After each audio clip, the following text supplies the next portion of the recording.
ಪ್ರಿಯ ವೀಕ್ಷಕರಿಗೆಲ್ಲ ನನ್ನ ನಮಸ್ಕಾರಗಳು. ಬಾಲಬಾಲೆಯರಿಗೆ ಬಾಹ್ಯಾಕಾಶ ಪುಸ್ತಕ ಮಾಲೆ ಈ ಸರಣಿಯ 13ನೇ ಸರಣಿಕೆಯನ್ನು ನಾನು ಓದುತ್ತಿದ್ದೇನೆ. ವಿಷಯ ಡಾಕ್ಟರ್ ವಿಕ್ರಮ್ ಸಾರಾಭಾಯಿ. ಇದನ್ನು ಬರೆದವರು ಪ್ರಿಯಾಂಕಾ ವಿ. ಪ್ರಿಯ ವೀಕ್ಷಕರೇ, ಎಂದಿನಂತೆ ಅಧ್ಯಕ್ಷರ ಸಂದೇಶ, ನಿರ್ದೇಶಕರ ಸಂದೇಶ, ಸಂಪಾದಕ ಮಂಡಳಿಯ ವಿಷಯ ಒಂದೇ ಆಗಿರುವುದರಿಂದ ನಾನು ಓದುವುದಕ್ಕೆ ಹೋಗುವುದಿಲ್ಲ. ಲೇಖಕರ ಮಾತು. ಬಾಲಬಾಲೆಯರಿಗೆ ಬಾಹ್ಯಾಕಾಶ ವಿಜ್ಞಾನದ ಮೂಲಭೂತ ಅಂಶಗಳನ್ನು ತಿಳಿಸುವ ಸಲುವಾಗಿ ಇಸ್ರೋ ಸಂಸ್ಥೆಯು UR ಉಪಗ್ರಹ ಕೇಂದ್ರವು ಕಿರು ಪುಸ್ತಕಗಳನ್ನು ಪ್ರಕಟಿಸುತ್ತಿರುವ ಈ ಪ್ರಯತ್ನದಲ್ಲಿ ಇಸ್ರೋ ಬಗ್ಗೆಯೇ ಮಕ್ಕಳಿಗೆ ಪರಿಚಯ ಮಾಡಿಕೊಡುವುದು ಈ ಪುಸ್ತಕದ ಉದ್ದೇಶವಾಗಿದೆ. ಇಸ್ರೋ ಸಂಸ್ಥೆಯ ಸ್ಥಾಪನೆಗೆ ಕಾರಣರಾದ ಮೂಲಪುರುಷರಾದ ಡಾಕ್ಟರ್ ವಿಕ್ರಮ್ ಸಾರಾಭಾಯಿ ಅವರ ಕಿರು ಪರಿಚಯವನ್ನು ಈ ಪುಸ್ತಕ ನೀಡುತ್ತದೆ. ಅವರ ಬಾಲ್ಯ, ವಿದ್ಯಾಭ್ಯಾಸ, ಕಾರ್ಯಪ್ರವೃತ್ತಿ, ಬೆಳೆದು ಬಂದ ರೀತಿ ಹಾಗೂ ಹಲವಾರು ಸಂಸ್ಥೆಗಳ ರೋವಾರಿಯಾಗಿದ್ದ ಪರಿ ಎಲ್ಲವನ್ನು ವಿವರಿಸುತ್ತದೆ. ಬಾಲಬಾಲೆಯರ ಮೇಲೆ ಇವರ ಜೀವನ ಪ್ರಭಾವ ಬೀರಿದರೆ ಈ ಪುಸ್ತಕದ ಗುರಿ ಸಾಧಿಸದಂತಾಗುತ್ತದೆ. ಇಂದಿನ ಮಕ್ಕಳು ಮುಂದೆ ಬಾಹ್ಯಾಕಾಶ ಕ್ಷೇತ್ರದಲ್ಲಿ ಸಂಶೋಧನೆಗಳನ್ನು ಕೈಗೊಂಡು ಜನಸಾಮಾನ್ಯರ ಜೀವನವನ್ನು ಉತ್ತಮಗೊಳಿಸಲಿ ಎಂದು ಆಶಿಸುವೆ. ಈ ಪುಸ್ತಕ ಬರೆಯಲು ಅವಕಾಶವಿತ್ತ UR ಉಪಗ್ರಹ ಕೇಂದ್ರದ ನಿರ್ದೇಶಕರಾದ ಶ್ರೀ ಎಂ ಶಂಕರನ್ ಅವರಿಗೆ ಹೃತ್ಪೂರ್ವಕ ಧನ್ಯವಾದಗಳು. ಈ ಪುಸ್ತಕ ಸರಣಿಕೆಯ ಸಂಪಾದಕ ಮಂಡಳಿಯ ಅಧ್ಯಕ್ಷರಾದ ಶ್ರೀ ರಾಮನಗೌಡ ವಿ ನಾಡಗೌಡ ಹಾಗೂ ಸಂಸ್ಥೆಯ ಎಲ್ಲ ಹಿರಿಯರಿಗೆ ಹಾಗೂ ಸಹೋದ್ಯೋಗಿಗಳಿಗೆ ನನ್ನ ನಮನಗಳು. ಪ್ರಿಯಾಂಕಾ ವಿ. ಪ್ರಸ್ತಾವನೆ. ವಿವಿಧ ಬಗೆಯ ಉಪಗ್ರಹಗಳು ಇಂದಿನ ನಮ್ಮ ಪ್ರತಿನಿತ್ಯದ ಜೀವನದಲ್ಲಿ ಹಾಸುಹೊಕ್ಕಾಗಿವೆ. ಈ ದಿನಗಳಲ್ಲಿ ಉಪಗ್ರಹಗಳ ಸಹಾಯವಿಲ್ಲದೆ ಜನಸಾಮಾನ್ಯರ ಜೀವನ ಮುಂದೆ ಸಾಗುವುದೇ ಇಲ್ಲ. ಉಪಗ್ರಹಗಳ ಉಪಯೋಗಗಳನ್ನು ನೇರವಾಗಿ ಅಥವಾ ಪರೋಕ್ಷವಾಗಿ ಪ್ರತಿಯೊಬ್ಬ ಭಾರತೀಯ ಪ್ರಜೆಯೂ ಪಡೆಯುತ್ತಿದ್ದಾನೆ. ಜಗತ್ತಿನ ಕೆಲವು ರಾಷ್ಟ್ರಗಳ ಬಾಹ್ಯಾಕಾಶ ಕ್ಷೇತ್ರದಲ್ಲಿ ಸಂಶೋಧನೆ ಹಾಗೂ ಅಭಿವೃದ್ಧಿಯಲ್ಲಿ ತೊಡಗಿಕೊಂಡಿವೆ. ಅದರಲ್ಲಿ ಭಾರತವೂ ಸಹ ಮುಂಚೂಣಿ ರಾಷ್ಟ್ರವಾಗಿದೆ ಎಂಬ ಹೆಮ್ಮೆ ಪ್ರತಿ ಭಾರತೀಯನಿಗೂ ಇದೆ. ಇಂದಿನ ಈ ಸಂಭ್ರಮದ ಸ್ಥಿತಿಗೆ ಕಾರಣ ಯಾರು? ಭಾರತವು ಅಂತರಿಕ್ಷ ಕ್ಷೇತ್ರದಲ್ಲಿ ಅಭೂತಪೂರ್ವ ಸಾಧನೆಗಳನ್ನು ಮಾಡಲು ಸಾಧ್ಯವಾಗಿರುವುದಕ್ಕೆ ಕಾರಣಕರ್ತರು ಯಾರು? ಭಾರತದ ಅಂತರಿಕ್ಷ ಸಂಶೋಧನೆಗಳ ಮೂಲಪುರುಷ ಯಾರು? ಈ ಎಲ್ಲದರ ಹಿಂದಿರುವ ಮಹಾನ್ ವ್ಯಕ್ತಿಯೇ ಡಾಕ್ಟರ್ ವಿಕ್ರಮ್ ಅಂಬಾಲಾಲ್ ಸಾರಾಭಾಯಿ. ಜಗತ್ತಿನಲ್ಲಿ ಪ್ರತಿ ವ್ಯಕ್ತಿಯು ತಮ್ಮ ಜೀವನದ ನಾಯಕರು ತಾವೇ ಆಗಿದ್ದರೂ ಕೆಲವು ಸಾಧಕರು ಮಾತ್ರ ಇಡೀ ಮನುಕುಲಕ್ಕೆ ನಾಯಕರಾಗಿರುತ್ತಾರೆ. ಅಂಥವರಲ್ಲಿ ಒಬ್ಬರು ಡಾಕ್ಟರ್ ವಿಕ್ರಮ್ ಅಂಬಾಲಾಲ್ ಸಾರಾಭಾಯಿ. ಡಾಕ್ಟರ್ ಸಾರಾಭಾಯಿ ಅವರು ಒಬ್ಬ ವ್ಯಕ್ತಿ ಆಗಿರಲಿಲ್ಲ, ಒಂದು ಶಕ್ತಿ ಆಗಿದ್ದರು ಎಂದು ಹೇಳಬಹುದು. ಸಾಮಾನ್ಯ ಮನುಷ್ಯರಿಗಿಂತ ಅವರ ಕ್ಷಮತೆ, ಜಾಣ್ಮೆ, ಸಾಮರ್ಥ್ಯ ಬಹಳ ಪಟ್ಟು ಹೆಚ್ಚಾಗಿತ್ತು ಎನ್ನುವುದನ್ನು ಅವರ ಸಾಧನೆಗಳು ತೋರುತ್ತವೆ. ಬಾಲ್ಯ ಮತ್ತು ವಿದ್ಯಾಭ್ಯಾಸ. ಡಾಕ್ಟರ್ ವಿಕ್ರಮ್ ಅಂಬಾಲಾಲ್ ಸಾರಾಭಾಯಿ ಹುಟ್ಟಿದ್ದು 20 ಆಗಸ್ಟ್ 1919ರಂದು. ಅಹಮದಾಬಾದಿನ ಆಗರ್ಭ ಶ್ರೀಮಂತರು, ವ್ಯಾಪಾರಸ್ಥರೂ ಆದ ಶ್ರೀ ಅಂಬಾಲಾಲ್ ಸಾರಾಭಾಯಿ ಹಾಗೂ ಶ್ರೀಮತಿ ಸರಳಾದೇವಿ ದಂಪತಿಗಳ ಮಗ ಡಾಕ್ಟರ್ ವಿಕ್ರಮ್ ಅಂಬಾಲಾಲ್ ಸಾರಾಭಾಯಿ. ಅಂಬಾಲಾಲ್ ದಂಪತಿಗಳ ಒಟ್ಟು 8 ಮಕ್ಕಳಲ್ಲಿ ಒಬ್ಬರಾದ ವಿಕ್ರಮ್ ಸಾರಾಭಾಯಿ ಬಾಲ್ಯದಿಂದಲೇ ತಮ್ಮ ಸಾಮರ್ಥ್ಯವನ್ನು ತೋರಲಾರಂಭಿಸಿದರು. ದ ಟ್ರೀಟ್ ಎಂಬ 50ಕ್ಕೂ ಹೆಚ್ಚು ಕೊಠಡಿಗಳಿದ್ದ ಅರಮನೆಯಂತಹ ಮನೆಯಲ್ಲಿ ಬೆಳೆಯಲಾರಂಭಿಸಿದ ವಿಕ್ರಮ್ ಸಾರಾಭಾಯಿ ತನ್ನ ಬಾಲ್ಯವನ್ನು ಕೇವಲ ಶ್ರೀಮಂತಿಗೆ, ಸುಪ್ಪತ್ತಿಗೆ, ಸುಖದಲ್ಲಿ ಕಳೆಯಲು ಇಚ್ಛಿಸಲಿಲ್ಲ. ಶ್ರೀ ಅಂಬಾಲಾಲ್ ಅವರು ತಮ್ಮ ಮಕ್ಕಳ ವಿದ್ಯಾಭ್ಯಾಸಕ್ಕಾಗಿ ವಿಶೇಷ ಕಾಳಜಿ ವಹಿಸಿದರು. ಭಾರತದಲ್ಲೇ ಮೊಟ್ಟಮೊದಲ ಬಾರಿಗೆ ಮಾಂಟೆಸರಿ ಶಿಕ್ಷಣ ಪದ್ಧತಿಯ ಪ್ರಕಾರ ತಮ್ಮ ಮಕ್ಕಳಿಗೆ ವಿಭಿನ್ನವಾಗಿ, ವಿಶಿಷ್ಟವಾಗಿ ಶಿಕ್ಷಣವನ್ನು ನೀಡಲು ಪ್ರಾರಂಭಿಸಿದರು. ಈಗಿನ ಕಾಲದ ನಗರ ಪ್ರದೇಶಗಳಲ್ಲಿ ಇರುವ ಮಾಂಟೆಸರಿ ಶಾಲೆಗಳ ಮೂಲ ರೂಪದ ಶಿಕ್ಷಣವನ್ನೇ ಶ್ರೀ ಅಂಬಾಲಾಲರು ತಮ್ಮ ಮಕ್ಕಳಿಗೆ ನೀಡುವ ಯೋಜನೆ ಹಾಕಿಕೊಂಡರು. ಇಂತಹ ವಿಭಿನ್ನ ಶಿಕ್ಷಣದೊಡನೆ ತಮ್ಮ ಅಸಾಮಾನ್ಯ ಬುದ್ಧಿವಂತಿಕೆ ಮತ್ತು ಕಲಿಕೆಯ ಸಾಮರ್ಥ್ಯಗಳಿಂದ ವಿಕ್ರಮ್ ಸಾರಾಭಾಯಿ ವಿಶಿಷ್ಟ ಬಾಲಕನಾಗಿ ರೂಪುಗೊಳ್ಳತೊಡಗಿದರು. ವಿಕ್ರಮ್ ಸಾರಾಭಾಯಿಯವರಿಗೆ 6 ವರ್ಷವಾಗಿದ್ದಾಗಲೇ ತಮ್ಮ ತಂದೆ ತಂದುಕೊಟ್ಟ ರೈಲ್ವೆ ಇಂಜಿನ್, ಬೋಗಿ, ಸಿಗ್ನಲ್ ಸ್ಟೇಷನ್ಗಳ ಆಟಿಕೆಗಳ ಬಿಡಿಭಾಗಗಳನ್ನು ಬೇರ್ಪಡಿಸಿ ಅವುಗಳನ್ನು ಸೂಕ್ಷ್ಮವಾಗಿ ಅವಲೋಕಿಸಿ ಮತ್ತೆ ಸಂಯೋಜಿಸುತ್ತಿದ್ದರು. ಅಷ್ಟೇ ಅಲ್ಲದೆ ಬೈಸಿಕಲ್ ತುಳಿಯುವುದು, ತಮ್ಮ ತೋಟದಲ್ಲಿನ ಕೊಳಗದಲ್ಲಿ ದೋಣಿ ಚಲಾಯಿಸುವುದು ಮೊದಲಾದ ಚಟುವಟಿಕೆಗಳಲ್ಲಿ ಬಹಳ ಮುಂದಿದ್ದರು. ಬಾಲ್ಯದಲ್ಲೇ ಅವರಿಗಿದ್ದ ಅಪ್ರತಿಮ ನೆನಪಿನ ಶಕ್ತಿ, ಚುರುಕು ಬುದ್ಧಿ, ಹಲವಾರು ವಿಷಯಗಳನ್ನು ಏಕಕಾಲದಲ್ಲಿ ಗ್ರಹಿಸುವ ಸಾಮರ್ಥ್ಯ, ಏಕಾಗ್ರತೆಗಳನ್ನು ಕಂಡ ಅವರ ಪಾಲಕರು ಹಾಗೂ ಗುರುಗಳು ಭವಿಷ್ಯದಲ್ಲಿ ವಿಕ್ರಮ್ ಸಾರಾಭಾಯಿ ಬಹುದೊಡ್ಡ ಸಾಧನೆಯನ್ನೇ ಮಾಡಬಹುದೆಂದು ಕನಸು ಕಂಡಿದ್ದರು. 1920ರಲ್ಲಿ ಅವರ ಮನೆಗೆ ಭೇಟಿ ನೀಡಿದ ರವೀಂದ್ರನಾಥ ಠಾಗೂರ್ ವಿಕ್ರಮ್ ಸಾರಾಭಾಯಿ ಅವರ ನಡವಳಿಕೆ ಮತ್ತು ಪ್ರತಿಭೆಯಿಂದ ಕೂಡಿದ ವಿಶಾಲ ಹಣೆಯ ಮುಖವನ್ನು ಕಂಡು ತಾಯಿ ಸರಳಾದೇವಿಯವರಿಗೆ ಮುಂದಿನ ದಿನಗಳಲ್ಲಿ ವಿಕ್ರಮ್ ಸಾರಾಭಾಯಿ ಬಹಳ ದೊಡ್ಡ ಸಾಧನೆಯನ್ನೇ ಮಾಡಲಿದ್ದಾನೆಂದು ಭವಿಷ್ಯ ನುಡಿದಿದ್ದರಂತೆ.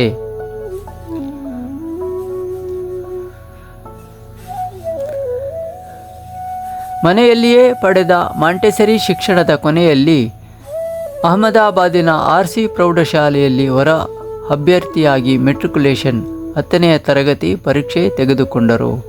ಬಾಲ್ಯದಲ್ಲಿ ಅವರು ಹಲವಾರು ಭಾಷೆಗಳು, ಗಣಿತ, ಕಲಾ ವಿಷಯಗಳನ್ನು ಅಭ್ಯಾಸ ಮಾಡಿದರೂ ಅವರ ಮೆಚ್ಚಿನ ವಿಷಯ ಮೂಲಭೂತ ವಿಜ್ಞಾನ ಆಗಿತ್ತು. ಮೆಟ್ರಿಕ್ಯುಲೇಷನ್ ನಂತರ ವಿಕ್ರಮ್ ಸಾರಾಭಾಯಿ ಅವರು ಬಾಂಬೆ ವಿಶ್ವವಿದ್ಯಾಲಯದಡಿ ಬರುವ ಗುಜರಾತ್ ಕಾಲೇಜಿನಲ್ಲಿ ಇಂಟರ್ಮೀಡಿಯೇಟ್ 12ನೇ ತರಗತಿ ಪರೀಕ್ಷೆ ತೆಗೆದುಕೊಂಡರು.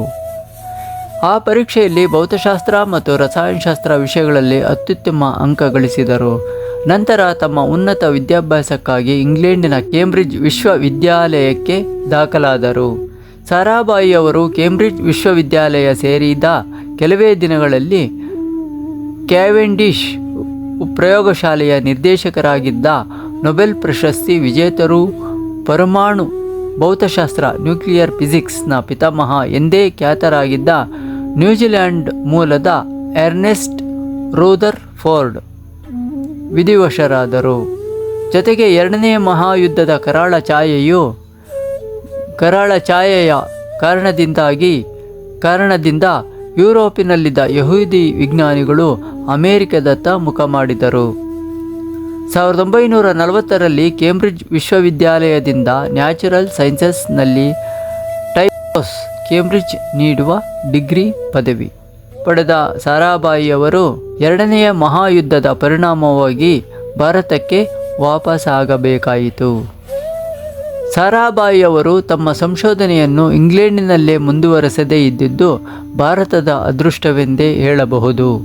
ಸಾರಾಭಾಯಿಯವರು ಕೇಂಬ್ರಿಡ್ಜ್ನಲ್ಲಿ ಪದವಿ ಪಡೆದು ತಮ್ಮ ಸ್ನಾತಕೋತ್ತರ ಪದವಿ ಹಾಗೂ ಸಂಶೋಧನಾ ಅಧ್ಯಯನಕ್ಕಾಗಿ ನೊಬೆಲ್ ಪ್ರಶಸ್ತಿ ಪುರಸ್ಕೃತ ಸರ್ ಸಿ ವಿ ರಾಮನ್ ಅವರ ಮಾರ್ಗದರ್ಶನದಲ್ಲಿ ಭಾರತದಲ್ಲೇ ಶ್ರೇಷ್ಠ ವೈಜ್ಞಾನಿಕ ಸಂಸ್ಥೆಯಾದ ಬೆಂಗಳೂರಿನ Indian institute of science IISc ದಾಖಲಾದರು.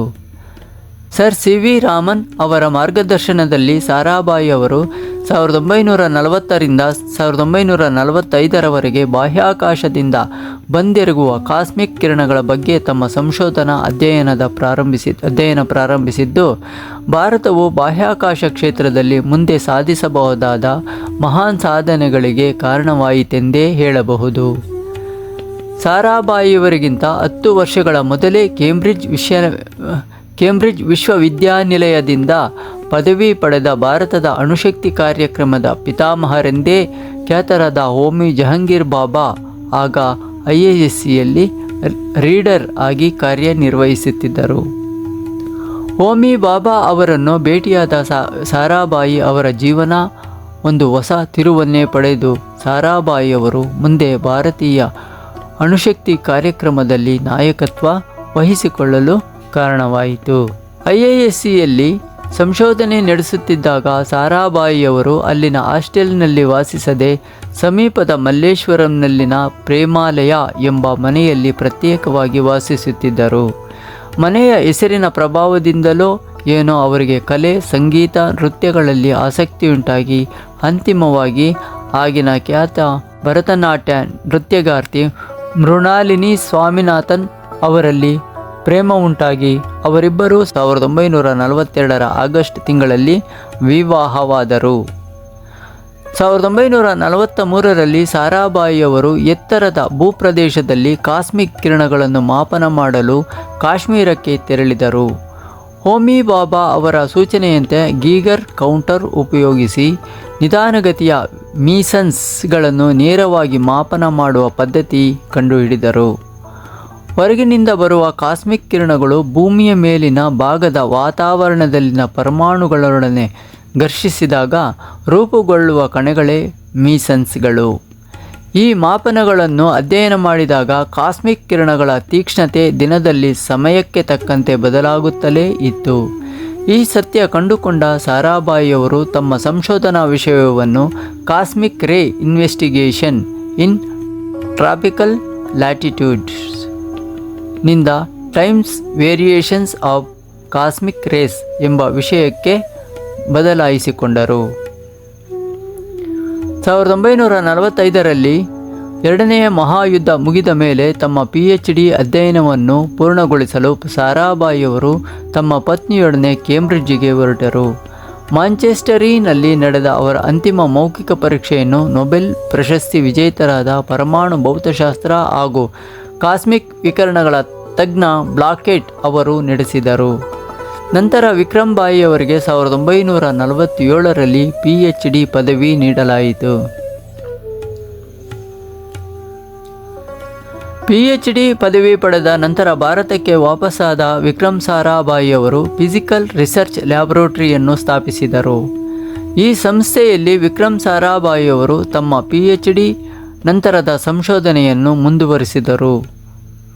ಆರಂಭದಲ್ಲಿ ತಮ್ಮ ನೆಚ್ಚಿನ ವಿಷಯವಾದ ಕಾಸ್ಮಿಕ್ ಕಿರಣಗಳು ವಾತಾವರಣದ ಮೇಲ್ಪದರಗಳ ಬಗ್ಗೆ ಸಂಶೋಧನೆಗಾಗಿ ಪ್ರಾರಂಭವಾದ ಈ ಸಂಸ್ಥೆಯಲ್ಲಿ ದಿನ ಕಳೆದಂತೆ ಭೌತಶಾಸ್ತ್ರ, ಭೂಮಿಯ ವಾತಾವರಣ, ಬಾಹ್ಯಾಕಾಶ ವಿಜ್ಞಾನ, ಖಗೋಳಶಾಸ್ತ್ರ. ಚಿತ್ರ 1 ಡಾಕ್ಟರ್ ವಿಕ್ರಮ್ ಸಾರಾಭಾಯಿ, ಚಿತ್ರ 2 ಡಾಕ್ಟರ್ ವಿಕ್ರಮ್ ಸಾರಾಭಾಯಿ ಮತ್ತು ಮೃಣಾಲಿನಿ, ಚಿತ್ರ 3 ಬಾಲ್ಯದಲ್ಲಿ ತಂದೆ ತಾಯಿ ಜೊತೆ ಸಾರಾಭಾಯಿ, ಚಿತ್ರ 4 ತಮ್ಮ ಮಕ್ಕಳೊಂದಿಗೆ ಸಾರಾಭಾಯಿ, ಚಿತ್ರ 5 ಇಸ್ರೋ ವಿಜ್ಞಾನಿಗಳೊಂದಿಗೆ, ಚಿತ್ರ 6 ವಿದೇಶದಲ್ಲಿ ಸಾರಾಭಾಯಿ. ಸೂರ್ಯ ಹಾಗೂ ಇನ್ನಿತರ ಗ್ರಹಗಳ ಬಗ್ಗೆ ಸಂಶೋಧನೆಗಳನ್ನು ಕೈಗೆತ್ತಿಕೊಂಡಿದ್ದು ಸಾರಾಭಾಯಿಯವರ ದೂರದೃಷ್ಟಿಯ ಫಲವೆಂದೇ ಹೇಳಬಹುದು. ಈ ಸಂಸ್ಥೆಯು ಪ್ರಾರಂಭವಾದ ದಿನಗಳಲ್ಲಿ ವಿಕ್ರಮ್ ಸಾರಾಭಾಯಿಯವರ ಮನೆ ದ ರಿಟ್ರೀಟ್ನಲ್ಲಿ ಕಾರ್ಯನಿರ್ವಹಿಸಿದ್ದು, ಸಾರಾಭಾಯಿ ಕುಟುಂಬದವರು ಭಾರತದ ವೈಜ್ಞಾನಿಕ ಕ್ಷೇತ್ರಕ್ಕೆ ನೀಡಿದ ಮಹತ್ವಪೂರ್ಣ ಕೊಡುಗೆಯನ್ನು ತೋರಿಸುತ್ತದೆ. ಈ ನಡುವೆಯೇ ಸಾರಾಭಾಯಿ ದಂಪತಿಗಳಿಗೆ 1947ರಲ್ಲಿ ಜನಿಸಿದ ಕಾರ್ತಿಕೇಯ ಸಾರಾಭಾಯಿ ತಮ್ಮ ತಂದೆಯ ಹಾಗೆ ವೈಜ್ಞಾನಿಕ ಕ್ಷೇತ್ರದಲ್ಲೂ ಹಾಗೂ 1954ರಲ್ಲಿ ಜನಿಸಿದ ಮಲ್ಲಿಕಾ ಸಾರಾಭಾಯಿ ತಮ್ಮ ತಾಯಿಯ ಹಾಗೆ ನೃತ್ಯ ಕಲೆಯಲ್ಲೂ ಸಾಧನೆ ಮಾಡಿದರು. ಸಾರಾಭಾಯಿಯವರ ಕುಟುಂಬಕ್ಕೆ ಮಹಾತ್ಮ ಗಾಂಧೀಜಿಯವರು ಬಹಳ ಆತ್ಮೀಯರಾಗಿದ್ದರು. ವಿಕ್ರಮ್ ಸಾರಾಭಾಯಿಯವರು ಬಾಲಕನಾಗಿದ್ದಾಗ ಗಾಂಧೀಜಿಯವರು ಅವರ ಮನೆಗೆ ಆಗಾಗ್ಗೆ ಭೇಟಿ ನೀಡುತ್ತಿದ್ದರು. ಈ ಸಮಯದಲ್ಲಿ ಗಾಂಧೀಜಿಯವರ ಆದರ್ಶ ತತ್ವ ಸಿದ್ಧಾಂತಗಳು ವಿಕ್ರಮ್ ಸಾರಾಭಾಯಿಯವರ ಮೇಲೆ ಬಹಳ ಪ್ರಭಾವ ಬೀರಿತು. ತಮ್ಮ ಜೀವನ ಪೂರ್ತಿ ಅವರು ಗಾಂಧೀಜಿಯವರ ಸತ್ಯ ಸಿದ್ಧಾಂತವನ್ನು ಪಾಲಿಸಿಕೊಂಡು ಬಂದರು ಹಾಗೂ ಇತರರು ಸತ್ಯನಿಷ್ಠರಾಗಿರಬೇಕೆಂದು ಅಪೇಕ್ಷಿಸುತ್ತಿದ್ದರು. ನೇರ ನುಡಿ, ಸತ್ಯನಿಷ್ಠೆ, ವಿನಯವಂತಿಕೆ, ಮೃದು ಮನಸ್ಸು ಹೊಂದಿದ್ದ ವಿಕ್ರಮ್ ಸಾರಾಭಾಯಿಯವರ ವ್ಯಕ್ತಿತ್ವ ಇಡೀ ಭಾರತವೇ ಅಪ್ಪಿಕೊಳ್ಳುವಂತಿತ್ತು.